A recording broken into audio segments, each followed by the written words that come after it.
Sans rien préparer le soir. On ne savait pas trop si on allait partir. On est parti 3 jours. Donc voilà, on remercie le Seigneur. En tous les cas, j'ai aussi préparé la prédication pendant ces 3 jours de repos. Mais c'est une grâce d'être avec vous ce matin. Et on veut continuer encore. Je ne sais pas si vous m'entendez, le micro, il fait peut-être quelques variations. Ah. On veut continuer à être à l'écoute du Seigneur. On veut le louer pour les chants, pour sa personne, pour sa fidélité. On veut le bénir aussi pour les témoignages qu'il a accomplis dans la vie de René, dans la vie de Sonia. Et c'est vraiment une joie, un sujet d'émerveillement que nous pouvons euh, avoir devant le Seigneur. Le Seigneur il fait des belles choses en son temps dans la vie des uns et des autres. Et plus on entend les témoignages, et plus on est toujours étonné de voir comment Dieu est venu nous parler. Il n'y a pas un témoignage qui se ressemble. Il y a peut-être quelques témoignages qui se ressemblent, mais la rencontre avec le Seigneur est toujours personnelle. Voilà comment Dieu a fait dans ma vie. Eh bien oui, Dieu fera autre chose, et autrement dans la tienne. Ce qui compte, c'est qu'il te conduise de où tu es à la croix du Christ. Et c'est ça qui est important. Je vous invite à prier avec moi avant de lire un extrait de la parole de Dieu. Notre Dieu, nous te bénissons encore pour ta présence au milieu de nous ce matin. Nous te bénissons parce que tu es un grand Dieu. Tu es notre Seigneur. Tu es notre Sauveur. Merci parce qu'à la croix, tu as dit cette phrase magnifique, tout est accompli, Seigneur, et nous ne voulons rien ajouter à ce que toi, tu as accompli. Parce que ton sacrifice, ton œuvre à la croix, ta mort et ta résurrection est toute suffisante pour chacun d'entre nous. Elle est suffisante pour nous pardonner. Elle est suffisante pour faire de nous tes enfants. Elle est suffisante pour nous donner cette assurance du salut aujourd'hui même, comme tu l'as dit à ce brigand crucifié à ton côté. Aujourd'hui même, tu seras avec moi dans le paradis. Seigneur, nous te bénissons parce que ce que nous sommes, tout nous vient de toi. Alors nous prions ensemble afin que tu puisses disposer encore nos cœurs. Nous ne voulons pas nous arrêter en chemin, nous voulons encore être à ton écoute, nous voulons, Seigneur, encore découvrir qui tu es, nous voulons encore approfondir notre relation, notre communion avec toi, nous voulons encore avoir les regards fixés sur toi, mais nous avons besoin, Seigneur, de ta présence. Nous avons besoin de l'assistance de ton Saint-Esprit afin qu'il nous rende capables de continuer sur ce chemin avec toi. Merci encore de ce que tu as en réserve. Bénis ceux et celles qui ont besoin d'être bénis, d'être consolés, d'être dirigés, d'être relevés, d'être affermis, Seigneur, dans leur foi. On prie ensemble dans le nom puissant de Jésus. Amen. Amen. Je suis vraiment content d'être avec vous. J'ai l'impression que je suis parti 3 semaines. Mais en réalité, dimanche dernier, j'étais là, quoi. Incroyable, ça. Je vous invite à lire dans le livre toujours de l'Apocalypse. On va suivre toujours ce thème sur comment devenir une église rayonnante, un point de vue du Seigneur Jésus. Quelle santé spirituelle avons-nous en ce moment en tant que chrétiens, mais aussi en tant qu'église locale. Et Jésus, ce qui était étonnant, c'est qu'il s'adresse à plusieurs communautés en place. Il ne s'adresse pas simplement à des chrétiens isolés. Il s'adresse à des communautés. Il nous rappelle qu'il se présente comme celui qui tient les 7 étoiles dans sa main, on l'a vu ensemble. C'est-à-dire, il tient les anges de chaque église, les responsables de chaque église. Il est aussi celui qui marche au milieu des 7 chandeliers. Et les 7 chandeliers représentent les 7 églises. Et quel que soit l'état de l'église, Jésus dit « Je marche au milieu d'elle ». Je vous invite à poursuivre chapitre 2 à partir du verset 18 des paroles de Jésus à l'église qui est à Thyatire. À l'ange de l'église qui est à Thyatire écrit « Voici ce que dit le Fils de Dieu, dont les yeux sont comme une flamme ardente et les pieds comme du bronze. Je connais tes œuvres, ton amour, ta fidélité, ton service et ta persévérance. Je sais que tes dernières œuvres sont plus nombreuses que les premières. Pourtant, j'ai un reproche à te faire, tu laisses cette femme Jézabel, qui se dit prophétesse, égarer mes serviteurs en leur enseignant de participer au culte des idoles et en se livrant à la débauche et en mangeant les viandes des sacrifices. Je lui ai laissé du temps pour qu'elle change, mais elle ne veut pas renoncer à son immoralité. Voici, je la jette, elle et ses compagnons de débauche, sur un lit de grande détresse, à moins qu'il change en renonçant à agir selon son enseignement. Je livrerai ses disciples à la mort, ainsi toutes les églises reconnaîtront que je suis celui qui sonde les cœurs et les reins, celui qui sonde les pensées et les désirs secrets. Je rétribuerai chacun de vous selon ses actes. Quant à vous, les autres membres de l'Église qui est à Thyatire, vous qui ne suivez pas cet enseignement et qui n'avez pas voulu connaître les profondeurs de Satan, je vous le déclare, je ne vous impose aucun d'autre fardeau, mais tenez fermement ce que vous avez jusqu'à ce que je vienne. Au vainqueur, à celui qui continue à agir jusqu'à la fin, selon mon enseignement, je donnerai autorité sur tous les peuples. Il les dirigera avec un sceptre de fer, comme on brise les poteries d'argile. Ainsi que j'en ai reçu moi-même le pouvoir de mon Père, et je lui donnerai l'étoile du matin. Que celui qui a des oreilles écoute ce que l'Esprit dit aux églises.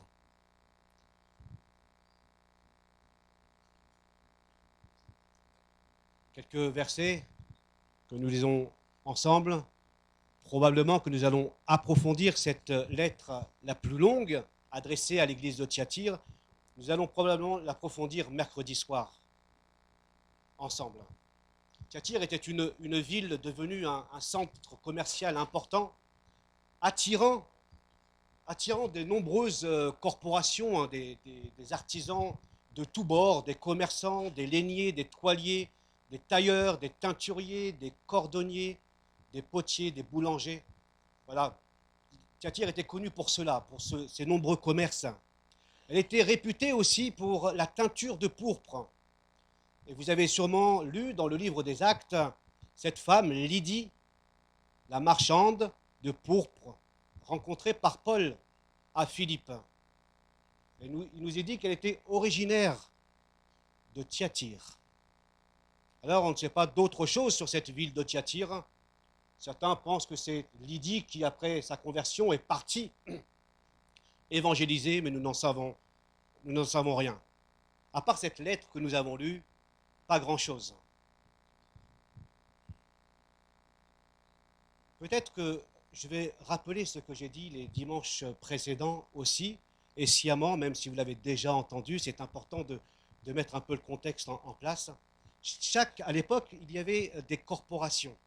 Hein, vous savez, comme aujourd'hui, un peu, il y a des labels rouges, vous voyez. Il y a le logo, le CE. Vous avez toutes sortes de labels aujourd'hui. Et si vous faites partie de ces gens qui respectent ce label-là, eh bien, vous pouvez mettre ce logo-là.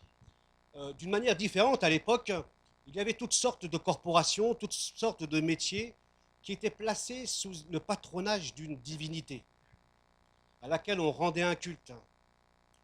Ainsi, pour se faire une place aussi dans la société de l'époque, il fallait donc appartenir à certaines corporations. Cela impliquait de rendre un culte à la divinité en place, mais aussi de faire allégeance à l'empereur.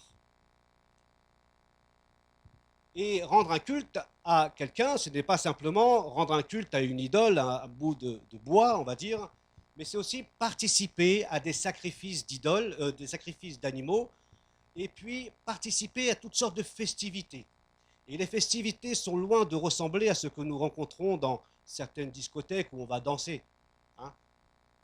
Les festivités de l'époque, eh bien, se terminaient souvent par des orgies sexuelles. La débauche sexuelle, c'est le terme qui est cité dans notre lettre à Thyatire, littéralement la pornéa. Hein, c'est donné la pornographie. Et donc les chrétiens étaient, quand ils se tournaient vers le Christ, dans une position délicate.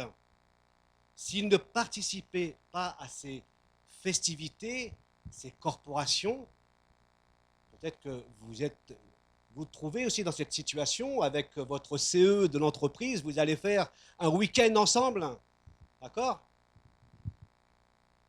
Si vous allez dans certaines corporations de médecins, ben vous êtes obligé de passer par certaines épreuves. Et chaque corporation, même aujourd'hui, eh bien, accueille des nouveaux d'une certaine manière. Il nous manquerait beaucoup de temps pour raconter tout ce qui se passe dans la médecine ou dans les écoles d'architectes ou dans d'autres corporations aujourd'hui. Et si vous voulez faire partie de ce groupe, eh bien, vous devez suivre ce groupe. Vous devez suivre ces pratiques. Et si vous ne suivez pas ces pratiques, si vous n'adhérez pas, eh bien, vous êtes mis de côté. Sauf que là, ce sont les chrétiens qui étaient exposés à la persécution, exposés aussi à être rejetés s'ils refusaient toute allégeance au gouverneur, toute participation à ces fêtes. Ça, c'est un peu le contexte là-dessus.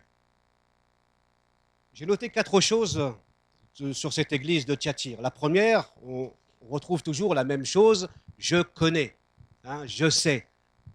C'est un peu l'expression qu'on retrouve de la part de Jésus qui s'adresse, je connais ce que tu vis.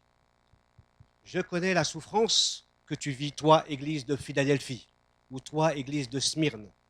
Mais je sais aussi, je connais également l'église de Pergame, qui est sous des influences. Elle est tentée de céder aux influences, vous vous souvenez de la doctrine de Balaam ou des Nicolaïtes, une doctrine qui simplement n'est pas un enseignement uniquement, mais qui conduit à une pratique déviante. Et l'église de Pergame, l'église de Thyatire sont un peu dans le même sac.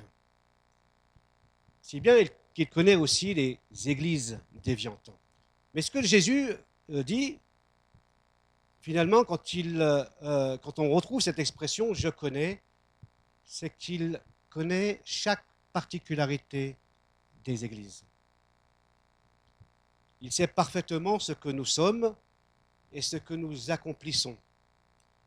Il sait parfaitement ce que nous subissons, ce que nous endirons à cause de lui, et il sait parfaitement nos déviances en tant que chrétiens et en tant qu'Église. Mais il commence par énumérer 5 qualités que manifeste l'Église de Thyatire. Nous l'avons lu ensemble. Son amour, qui est là, une qualité, une première qualité, alors que cet amour manquait à l'Église d'Éphèse. Ta fidélité, dans le sens d'un attachement durable au Seigneur. Ou bien, vous avez la foi, dans certaines traductions, c'est celle qui compte sur Dieu. Ton service, troisième qualité, ton service soit à l'égard de Dieu, soit à l'égard des autres. Ta persévérance suggère que ces qualités énumérées s'inscrivent dans la durée. Ce n'est pas simplement un amour du moment, ce n'est pas simplement un service du moment, ce n'est pas simplement une fidélité du moment, ce sont des qualités qui s'inscrivent dans la durée. Et tes œuvres, je connais aussi tes œuvres. Je ne sais pas si Dieu peut aussi dire au sujet de l'église d'Arpajon ce genre de qualité. Je ne sais pas si Dieu peut aussi dire ce genre de qualité de ta vie chrétienne, de ma vie chrétienne. Il est dit quelque chose d'intéressant, tes œuvres, donc la 5e qualité. Il y a quelque chose dans les œuvres d'assez intéressant, c'est que les œuvres se voient. Et Jésus va plus loin en disant, tes dernières œuvres sont plus nombreuses que les premières. Puisque les dernières œuvres sont plus nombreuses que les premières, cela suggère qu'il y a une différence entre le début de ma vie chrétienne et le moment où 10 ans, 5 ans, 20 ans, je suis arrivé. Est-ce que ces œuvres du début sont restés les mêmes dans ma vie chrétienne aujourd'hui? Est-ce que depuis ma conversion, je ne sais pas à partir du moment où tu comptes, hein, en général on compte à partir de la conversion, peut-être certains s'arrêtent au moment du baptême, certains s'arrêtent même à ce qui leur semble acceptable en tant que chrétiens, en termes de connaissance de Dieu, de relation avec Dieu, d'investissement dans l'Église. On se dit, bon voilà, c'est acceptable, je considère que, voilà, je suis un chrétien, un bon chrétien. Mais ce qui nous est dit ici de la part de Jésus, c'est que les œuvres sont plus nombreuses encore dans l'église de Thyatire, plus nombreuses que celles du début. Ce qui suggère une croissance, ce qui suggère un développement, un progrès visible dans chaque chrétien, dans cette église en particulier. Les œuvres, finalement, sont visibles et quantifiables aux yeux de Dieu. Et l'église de Thyatire avance de progrès en progrès. Et c'est intéressant de nous poser la question, est-ce que nous avons arrêté? Est-ce que nous avons, dans notre vie chrétienne, est-ce que nous pouvons, d'une certaine manière, dire, voilà, depuis ma conversion, j'ai progressé de telle et telle manière. Alors parfois, on n'a pas toujours un regard objectif sur nous.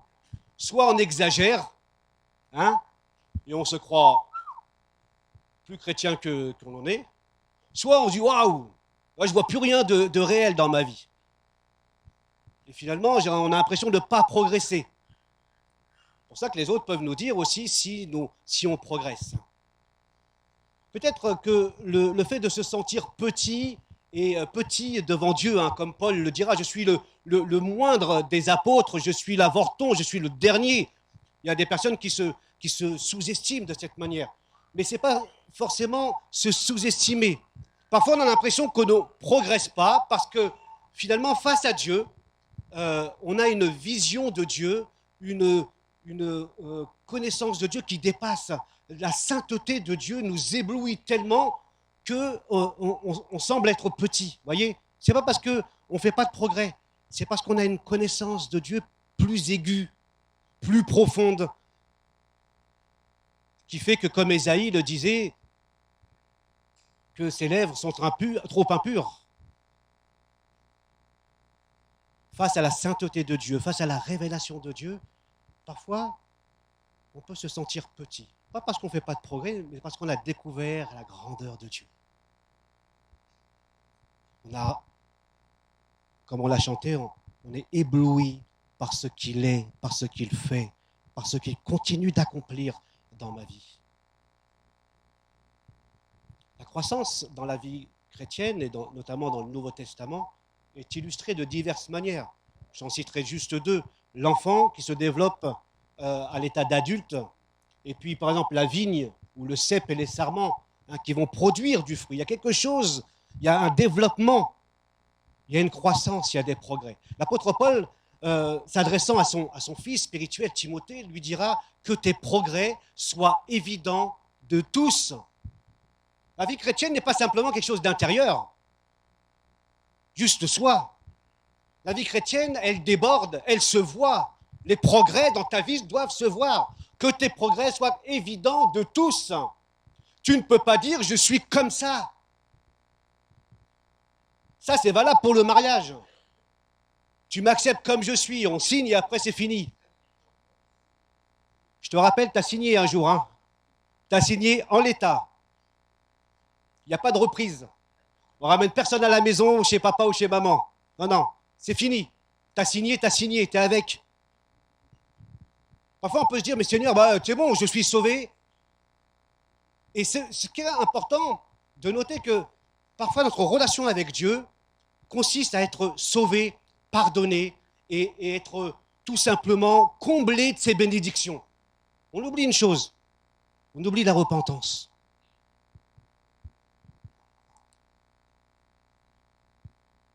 On oublie la repentance qui fait partie aussi de ce processus de croissance.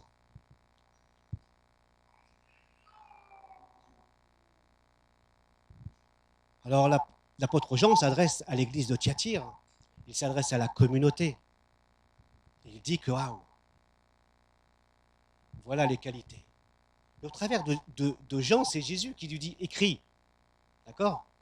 Et c'est Jésus qui s'adresse directement à la communauté. Ça, c'est.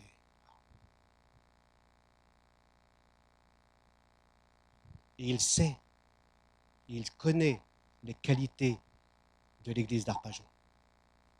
Elles sont visibles. Elles ne sont pas parfaites, mais elles sont visibles.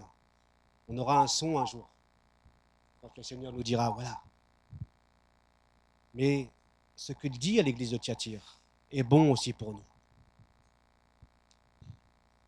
Non seulement les progrès de cette église de Thyatire est visible, mais parce que les chrétiens, certains chrétiens, eh bien, reflétaient le Christ. Cela suggère que le progrès, la croissance et le développement spirituel est une responsabilité de chacun. Comme Paul l'a dit à Timothée, que tes progrès soient évidents. Tu dois prendre part à cette croissance spirituelle. Ce n'est pas les autres qui peuvent te faire progresser. Bien sûr, ils agissent dans ce progrès. Mais tu dois prendre part à ce progrès, à cette croissance. Et quand ces qualités eh bien, sont visibles dans ta vie, d'une certaine manière, tu contribues à l'harmonie, tu contribues à la croissance même de l'Église dans son ensemble. Tu contribues au bon témoignage de l'Église. Ce n'est pas simplement, et tu n'es pas appelé à être un chrétien isolé, un chrétien Robinson Crusoe à ta place. Tu fais partie d'une famille, parce que ce n'est pas toi qui l'as choisi, c'est Dieu qui t'intègre dans le corps de Christ, qui lui-même est la tête. Et le corps doit rester comment? Connecté à la tête. Hors de la tête, il n'y a pas de vie, il n'y a pas de direction. Et quand ensemble, les uns et les autres, nous produisons les qualités qui sont énumérées, alors la croissance, dit l'apôtre Paul, alors le corps tout entier tire sa croissance pour s'affermir dans l'amour, c'est-à-dire dans la dépendance à Jésus-Christ. Et ces qualités-là que nous avons énumérées ne sont pas une option. C'est ce que Dieu veut produire au travers de toi, au travers de moi, au travers de l'église d'Arpajon. Comme je l'ai dit tout à l'heure, parfois, le danger, c'est de se satisfaire d'un statu quo. On se contente d'atteindre quelque chose et ensuite, on pense qu'on est acceptable devant Dieu. Parfois même, on avance certaines excuses pour ne plus grandir. Et il y en a, on ne va pas les énumérer. On avance plusieurs excuses pour dire, voilà, moi mon caractère il est comme ça, je ne peux pas progresser. Ou bien c'est la faute des autres si je ne progresse pas. C'est toujours la même chose. Quelle que soit la situation, ta situation personnelle, personne ne peut progresser à ta place. Personne ne peut progresser à ta place. Alors, tu as peut-être trois possibilités. Soit tu avances avec le Seigneur à ton rythme. Avancer, ça ne veut pas forcément dire courir ou voler, c'est avancer. Être en mouvement avec le Seigneur. Toujours en mouvement avec le Seigneur. Stagner. La troisième, régresser. C'est plutôt que de faire des œuvres plus nombreuses que celles du début, tu fais des œuvres moins nombreuses que celles du début. Si bien qu'on ne sait plus si tu es chrétien ou non. Parce qu'un chrétien, on le reconnaît à cause de ses œuvres, avec ce qu'il produit. Nous avons sans doute bien commencé dans notre vie chrétienne. Probablement. Je n'ai jamais vu quelqu'un se donner à Christ en disant « Waouh, déjà c'est l'horreur ». Non. Non. Quelqu'un qui se donne à Christ, tout le temps, quand on s'avance, il y a toujours eu quelque chose, un impact dans notre cœur. On a découvert quelque chose de particulier en Christ, notre Sauveur et notre Seigneur.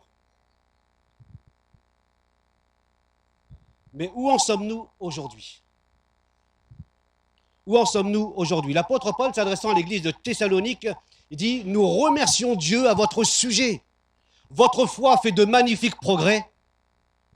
Votre amour pour les autres ne cesse d'augmenter. Et vous persévérez au milieu des persécutions et des détresses. » Voyez, votre foi progresse, votre amour se multiplie. Est-ce que vous croyez qu'il y a encore la place pour progresser dans votre vie chrétienne? Est-ce que vous croyez que l'amour que vous avez pour les autres aujourd'hui suffit? Eh bien, l'apôtre Paul, lui, fait l'éloge de l'église de Thessalonique plusieurs fois. La deuxième chose, à propos de l'église de Thyatire, c'est les reproches. Encore une fois, on retrouve la même formule que dans les autres églises, mais j'ai un reproche à te faire, ou ceux que j'ai contre toi. Les reproches peuvent vite nous faire oublier les éloges adressés aux chrétiens de Thyatire. Et c'est vrai que moi, quand j'ai commencé, j'étais waouh, ébloui. Je me suis dit, Seigneur, ces qualités, je les veux chez moi. Puis après, quand j'ai poursuivi, waouh, j'ai tout oublié. Parce que le négatif te fait oublier le positif. Et parfois, ce qui est négatif dans une église ou même dans ta vie personnelle te fait oublier ce qui est positif dans ta vie. N'est-ce pas? En tous les cas, pour moi, c'est comme ça que ça fonctionne parfois. Si je ne me ressaisis pas, si je ne dis pas, mais si, ces qualités, elles sont en moi, parce que Dieu les a produits en moi. Mais ces défauts, ce reproche, il est aussi en moi. Et parfois, dans la vie chrétienne, on veut être soit à fond, soit pas du tout. Malheureusement, il y a un tiraillement en nous. Je fais ce que je ne veux pas faire et je ne fais pas ce que je veux faire. Il y a un tiraillement qui est là. C'est une réalité. C'est la réalité du péché dans le cœur de l'homme, qu'il soit chrétien ou non. Il est celui qui t'incline vers le bas, vers le mal, vers l'éloignement au Seigneur. Et puis il y a la loi de l'Esprit, l'Esprit Saint, qui te conduit vers une autre orientation.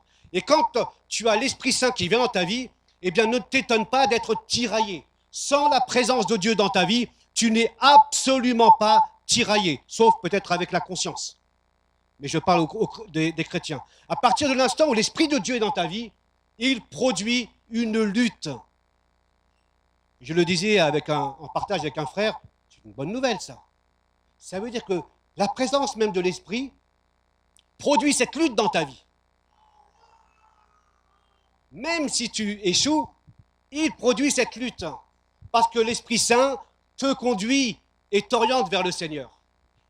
Sans l'Esprit Saint, tu n'as plus cette lutte dont l'apôtre Paul parle. Donc quelque part, ce n'est pas forcément gagné, mais le fait d'être tiraillé, dites Seigneur, je veux aller par là, c'est que la présence de l'Esprit Saint ne te laisse pas indifférent. On aurait tendance, nous, pour poursuivre, tendance à cataloguer certaines églises de mauvaises à cause des reproches qui vont suivre. Mais le Christ, encore une fois, fait la différence. Il voit les qualités, mais aussi les défauts. Il voit les côtés sombres et les cœurs, l'intimité, l'intériorité que personne ne voit. Ça, seul le Seigneur le fait. Le reproche, c'est qu'il y a un élément toxique dans cette église de Thyatire qui commence peu à peu à rendre malade ce corps en bonne santé spirituelle. Il dit, tu laisses faire cette femme Jézabel qui se dit prophétesse. Prophétesse, dans le sens le plus courant, un prophète est un porte-parole de Dieu. C'est celui qui interprète la volonté de Dieu et qui communique la volonté de Dieu aux hommes. Et donc, elle s'attribue le titre de prophétesse, un titre ou une fonction qui ne semble pas avoir la faveur de Jésus. Elle se dit ou elle prétend. Ce nom, Jézabel, est sans doute symbolique. Il est peu probable qu'une femme s'appelle Jézabel dans l'église de Thyatire. Mais c'est possible. Mais il est peu probable. Cette femme, Jézabel, renvoie à une autre femme, évoque un autre nom, Jézabel dans l'Ancien Testament, dans le livre des rois, notamment. Et cette femme, qui est dans l'église de Thyatire, symbolise une autre femme. C'est donc cette Jézabel, je vais l'appeler la Jézabel de l'Ancien Testament, mariée au roi Akab, qui fait construire un temple, un autel à la déesse Astarté, cette déesse, la déesse de la fécondité, de la reproduction, de la sexualité, mais aussi une déesse de la guerre. Donc, voilà, ce n'est pas n'importe quelle femme. Elle va orienter son mari Akab à faire des choses, à tuer, par exemple, Naboth. Elle va avoir une emprise sur son mari, et son mari a une certaine mollesse, faiblesse par rapport à cette femme, sa femme, cette reine. C'est une femme cruelle qui va vouloir tuer tous les prophètes de Dieu, ainsi que de vouloir tuer Élie. Elle est sans scrupule, elle entraîne à l'idolâtrie et à l'immoralité. Un commentateur a dit, comme le dit, on peut considérer que la prostitution spirituelle, la sorcellerie et l'assassinat des prophètes pratiqués par Jézabel font d'elle le prototype de la prostituée de Babylone au chapitre 17 de l'Apocalypse. En effet, les mêmes travers se retrouvent au chapitre 17 par Babylone. L'immoralité sexuelle, l'idolâtrie, la sorcellerie, autant de qualités, on va dire, diaboliques dans cette femme Jézabel. Et donc, il y a une autre femme dans l'église de Thyatire, cette Jézabel de Thyatire, finalement, qui prétend être prophète. Mais Jésus dit, en quelque sorte, qu'elle n'est pas prophète. Selon Jésus, n'est pas prophète qui veut. Elle a l'apparence, probablement, de la piété, de quelque chose de bon, de vrai, d'attirant. Mais en réalité, Jésus dit tout simplement qu'elle égare mes serviteurs. Elle égare mes serviteurs. Et le mot égaré se retrouve à l'église de Pergame, où Balaam égarait le peuple. Comme les Nicolaïtes, cette fameuse secte, égarer aussi les autres, pousser les chrétiens à vivre aussi dans l'immoralité sexuelle et dans la participation au sacrifice d'animaux. Elle se livre à la débauche sexuelle, puisque c'est vraiment le terme pornéa, on l'a vu tout à l'heure, littéralement, qui a donné pornographie, qui est ici cité. Débauche sexuelle, inconduite sexuelle. Elle a ses disciples qui la suivent dans la manière de vivre, ou ses compagnons, comme c'est dit dans le texte. Autrement dit, elle a un fort pouvoir de séduction, elle est convaincante, elle est charismatique, elle attire les gens, elle sait parler, elle sait donner envie à une vie spirituelle particulière. Si bien que certains membres de l'église de Thyatire sont attirés et sont égarés. D'autres peuvent être troublés par ce qu'elle propose. Elle expérimente ce que nous disons au verset 24, les profondeurs de Satan. Alors il faut expliquer peut-être ce que ça veut dire. Les profondeurs, c'est aussi une expression qu'on retrouve sous la plume de Paul, Corinthiens chapitre 2, où il parle plusieurs fois des profondeurs de Dieu. Profondeurs de Dieu inaccessibles à l'homme.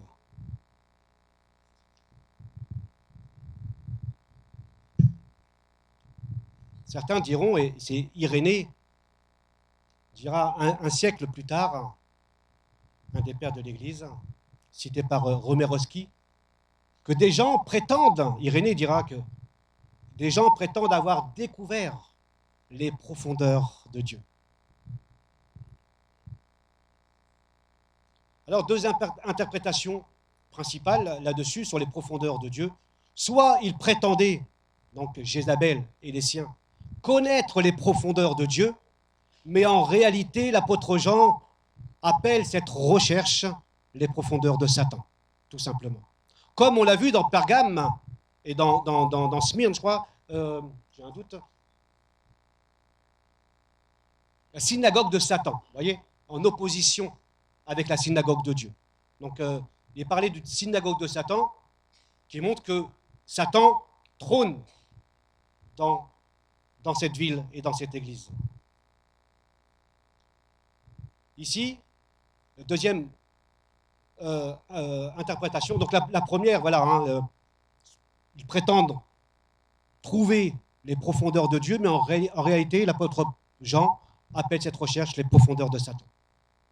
Pensant avoir la connaissance de Dieu directe, non, ils sont en train de fréquenter plutôt les profondeurs de Satan. Toucher à quelque chose de particulièrement démoniaque et satanique.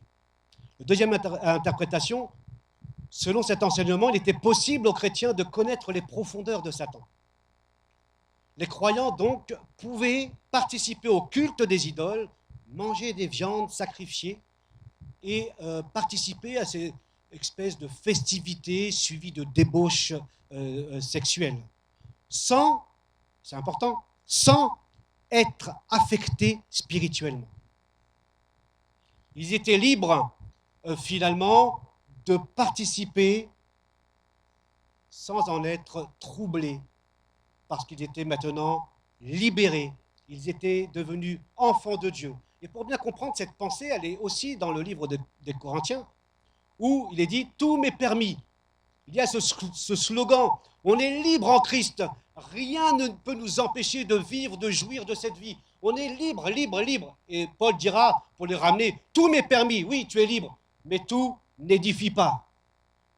Tout m'est permis, mais je ne me remettrai pas sous un esclavage, sous l'esclavage du péché.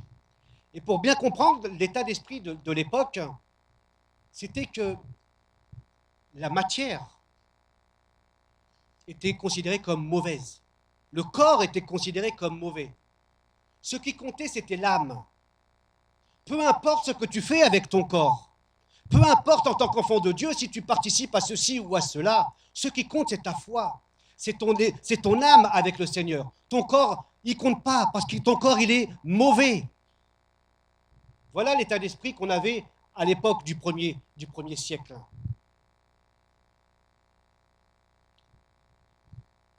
Mais l'apôtre Jean dit que le culte ou le sacrifice aux idoles, il le relie, on verra ensemble peut-être mercredi, il le relie aux profondeurs de Satan. Que les idoles ne sont pas simplement muettes, inexistantes. Ces idoles, derrière ces idoles, se cachent dans les coulisses l'adversaire, le diable. Celui qui est derrière tout cela, c'est Satan. L'apôtre Paul dira donc, même aux Corinthiens, puisque tu penses que ton corps est mauvais et que tu peux aller dans une sexualité débridée, rappelle-toi que tu es le temple du Saint-Esprit. Ah, le temple du Saint-Esprit n'est pas simplement spirituel. Ton corps est le temple du Saint-Esprit. Et tu ne peux pas faire n'importe quoi avec le corps que Dieu t'a donné. Tu dois en prendre soin. Parfois, on spiritualise, mais ton corps est le corps du Saint-Esprit. Et certains avaient tendance à se relier, à aller voir certaines femmes pour avoir des relations tout simplement sexuelles. Leur corps, finalement, n'est pas important. Et on a toute cette pensée en arrière-plan, soit dans l'église de Corinthe, soit dans les livres de l'Apocalypse, mais dans le Nouveau Testament, en règle générale. Avançons encore, l'appel à la repentance.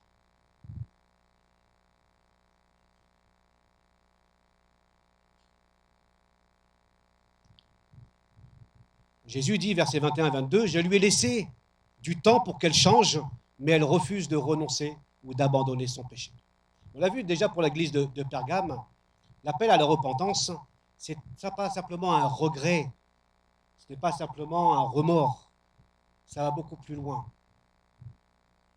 ça implique, bien sûr, le regret d'avoir fait du mal, mais aussi ça implique un changement d'attitude, un changement de comportement, une nouvelle orientation. Et Jésus dit déjà, je lui ai laissé du temps. Cela suppose qu'elle a déjà été avertie par Jésus. De quelle manière, je ne sais pas. Est-ce que les chrétiens de Thyatire l'avaient dit? Je ne sais pas, je ne pense pas. Est-ce que l'apôtre Jean s'était adressé à cette église? En tous les cas, on sait qu'elle a déjà été avertie, mais qu'elle n'a pas voulu changer. Par contre, ce que nous pouvons apprendre, c'est que si Jésus lui a laissé du temps, cela souligne la patience de Dieu aussi. C'est un Dieu de grâce. C'est un Dieu qui donne aussi le temps pour changer. C'est le Dieu qui te donne aussi le temps d'abandonner, de renoncer à certaines choses. Il te prévient, il t'avertit, il t'a peut-être déjà averti, mais peut-être il te dit encore aujourd'hui, mais il refuse de se repentir. Elle refuse de se repentir. La patience de Dieu est là, mais aussi l'amour et la grâce de Dieu. Parce que la patience sans amour, ce n'est pas grand-chose. Mais c'est l'amour et la grâce de Dieu qui me semble transpirer aussi de ce texte. C'est la porte du pardon, c'est la place à la repentance. La porte de la repentance est encore ouverte pour Dieu. Et ça, c'est l'amour. Pourquoi je dis l'amour? Parce que quand Dieu patiente, c'est parce qu'il veut te voir changer. Il ne veut pas te laisser comme tu es. Il veut que tu changes, que tu te repentes, que tu reviennes à lui. C'est ce qu'on lit dans le prophète Ézéchiel au chapitre 18.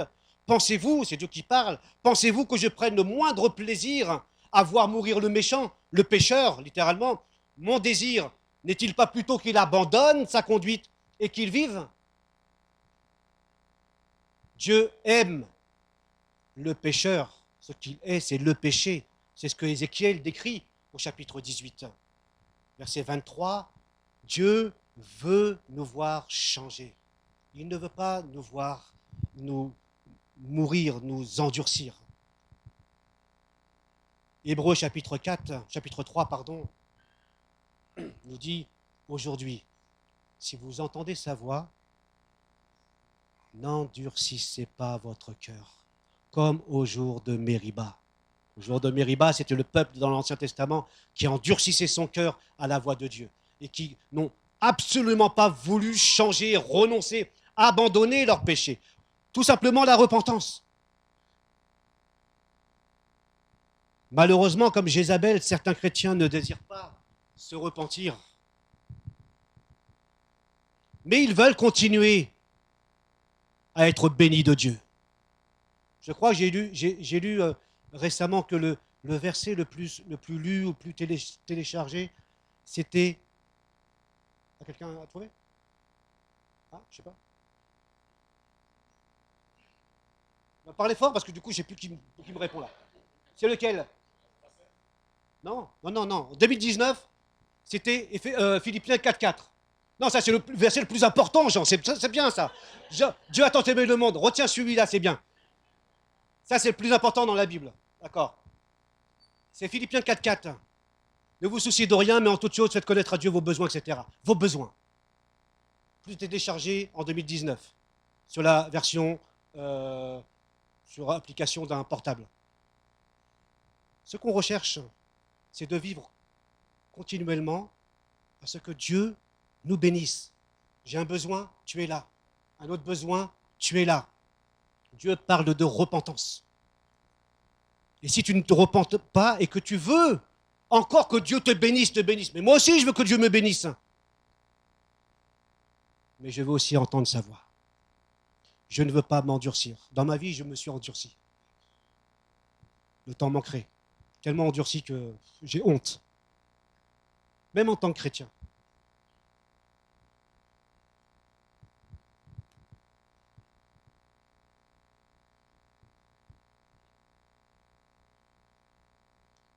Jésus poursuit, voici, je la jette sur un lit de grande détresse avec ses compagnons.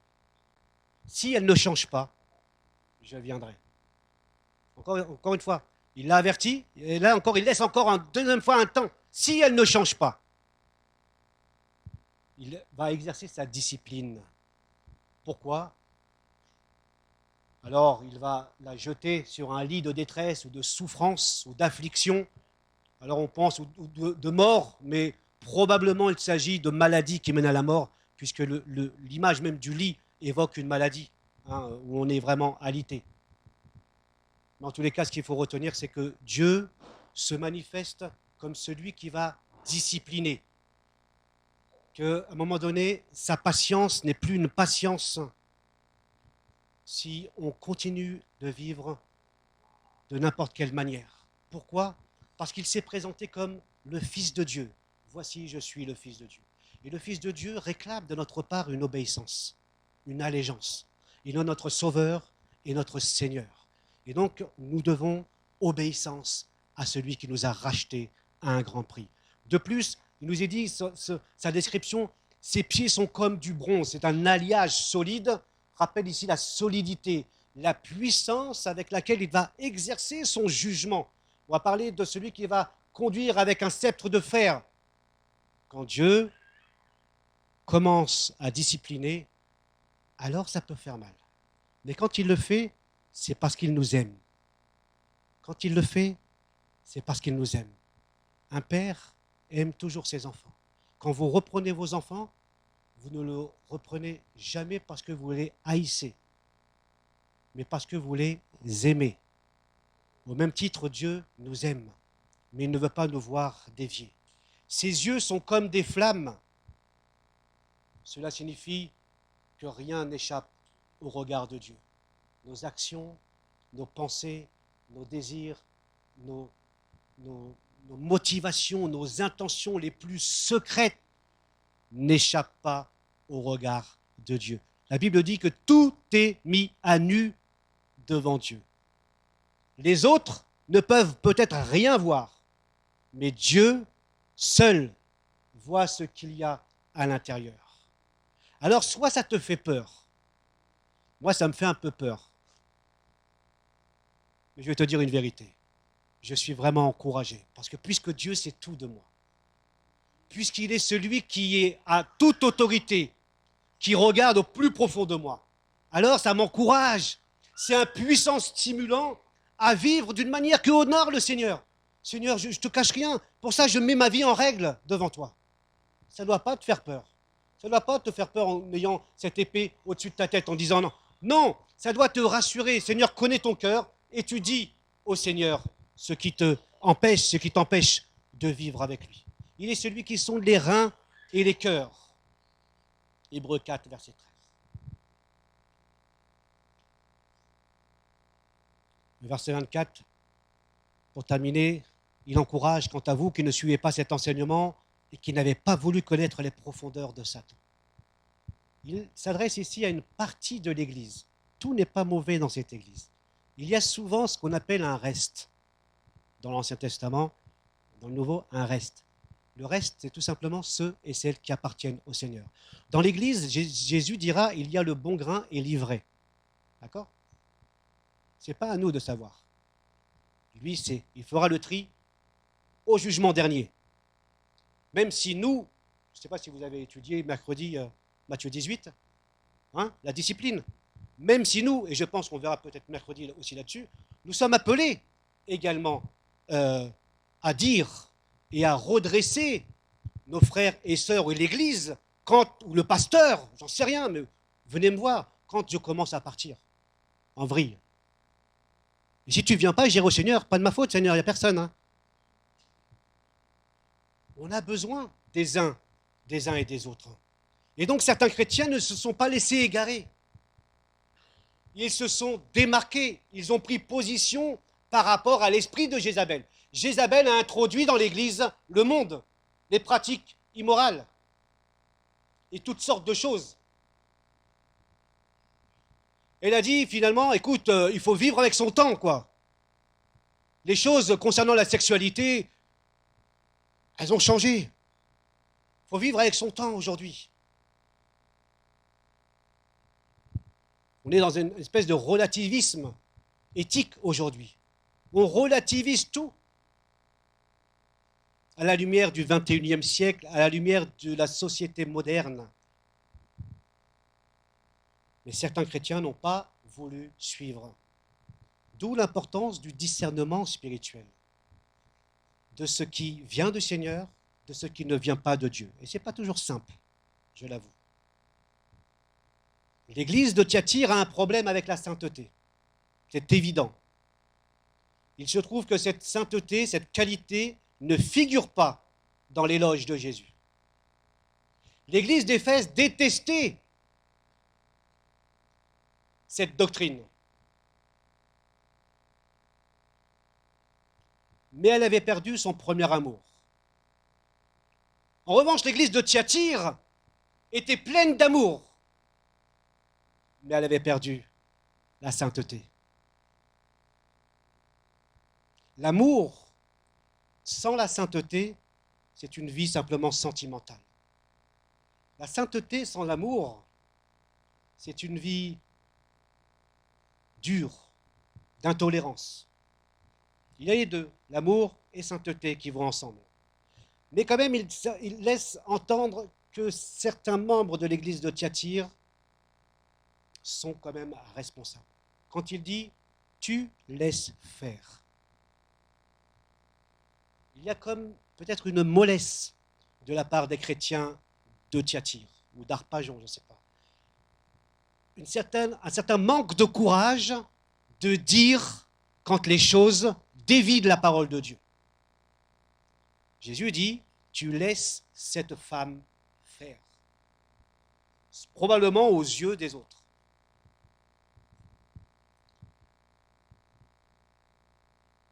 La non-conformité à l'esprit de Jézabel demande de notre part de nous démarquer, de prendre position, pas simplement de nous démarquer en disant laissez-les faire, nous démarquer, mais aussi en dénonçant les dérives possibles. L'apôtre Paul dira aussi de nous démarquer de l'esprit du monde. Ne vous coulez pas simplement dans le moule de tout le monde, ne conformez pas votre vie aux principes qui régissent le siècle présent, ne copiez pas les modes et les habitudes du jour, laissez-vous plutôt entièrement transformer par le renouvellement de votre mentalité, adoptez une attitude intérieure différente, donnez à vos pensées une nouvelle orientation afin de pouvoir discerner ce que Dieu veut de vous. Ainsi, vous serez capable de reconnaître ce qui est bon à ses yeux, ce qui lui plaît et qui vous conduit à une réelle maturité. Quel que soit ce que tu rencontres dans ta vie personnelle, tu dois te débarrasser de ce qui ne vient pas de Dieu. Il y a aussi des pressions extérieures du monde du travail, de nos amis, à l'école, au lycée, avec notre famille. Ça, c'est pas simple. C'est pas simple. Combien de fois on fait des compromis pour avoir quelque chose, pour garder des amis. Je dis c'est pas simple, mais c'est possible avec le Seigneur. C'est possible. Il y a un appel à la sainteté. Il y a une sainteté de position. Nous appartenons à Jésus, ce que nous sommes en Christ. Et puis il y a la sanctification. C'est ce processus de croissance, de progrès, de développement avec le Seigneur. Ainsi, plus tu vis avec le Seigneur, plus la sanctification affecte tous les domaines de ta vie. Elle affecte tes pensées, ta manière de parler. Tu arrêtes de dire des grossièretés, par exemple. Tu arrêtes d'insulter les gens. Tu arrêtes d'haïr les gens. Tu arrêtes de penser négatif aussi à propos des autres. Et tu commences à penser positif, comme le Seigneur aime les autres. Ça change ta conduite, tes désirs. Voilà ce que Jésus dit à cette église. Elle les encourage à vivre dans la sainteté. Elle les encourage à garder l'enseignement, pas plus. Elle lui dit, je ne vous impose pas d'autres fardeaux, mais tenez fermement ce que vous avez. On verra ensemble ici, je ne vous impose pas d'autres fardeaux. Pas besoin d'imposer des fardeaux, des règles qui viennent se surajouter au commandement de Dieu. La sainteté de Dieu n'est pas d'écraser des autres. Ce n'est pas d'imposer des fardeaux supplémentaires aux autres qui ne se trouvent pas dans la parole de Dieu. Parfois, par réaction, on veut que la sainteté ressemble à ceci ou cela. On veut une liste de ce à quoi un chrétien doit ressembler. Je ne vous impose pas d'autres fardeaux que de retenir ce que vous avez déjà. On verra ensemble ça, mercredi, ce que ça veut dire. Je vous invite à la prière, peut-être personnellement, là où tu es, de manière silencieuse. On a dit, tout simplement, qu'il y a cet esprit de Jézabel qui rentre dans les églises, mais aussi dans ma vie, l'esprit du monde qui rentre dans ma vie. Je t'invite à demander pardon au Seigneur, à lui demander la force aussi pour que tu puisses lui ressembler, lui, que tu puisses te détacher de ce qui n'est pas à sa gloire. Silencieusement, tu peux t'engager.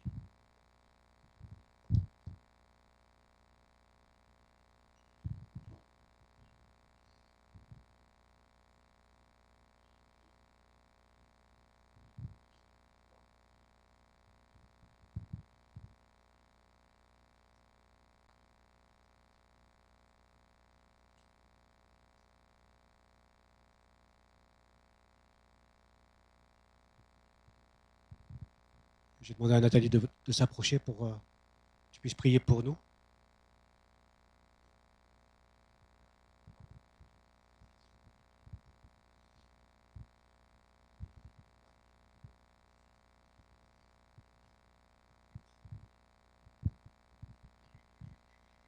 Seigneur, nous voulons être éblouis encore une fois de ton œuvre. Comme tu nous l'as rappelé ce matin, tu as tout accompli. Ces paroles sont extraordinaires parce que cela veut dire que tu as tout abandonné pour nous. Tu as vu notre besoin, tu as vu que nous étions des brebis errantes.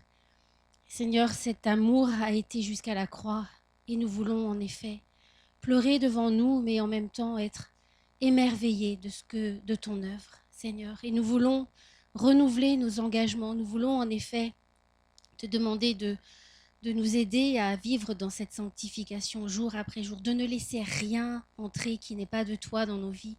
Il est si facile de laisser des petites choses qui prennent finalement toute la place. Seigneur, nous savons qu'auprès de toi, à la croix, nous avons le pardon et nous voulons nous engager en effet jour après jour à vivre dans cet appel. Seigneur, tu as tout donné à la croix. Tu as été maudit pour nous et Seigneur, nous voulons être sérieux dans notre relation. Ne pas oublier ton œuvre, ne pas oublier ce que tu as fait, ce que cela t'a coûté, Seigneur. Nous sommes tellement reconnaissants. Nous voulons exprimer notre merci, Seigneur, de ce que tu as donné ta vie pour nous. Cela nous dépasse. Ton amour nous dépasse. Mais Seigneur, en retour, tu es ce compagnon fidèle qui veut nous montrer jour après jour cette intimité. Tu veux te révéler dans ce face-à-face avec toi. Parce que tu as tellement de choses à nous dire et que tu nous aimes et qu'en effet, si c'est difficile, tu sais ce que c'est. Alors que ce jour soit encore un rappel, une pierre que nous voulons marquer pour nous réengager, pour ceux qui ont un peu tourné le dos, pour ceux qui ont laissé des choses qui ne sont pas de toi. Seigneur, nous voulons en effet vivre selon ta parole. Elle est belle, elle nous parle jour après jour, elle est vivante. Nous voulons nous laisser nous transformer. Amen. Wilfried et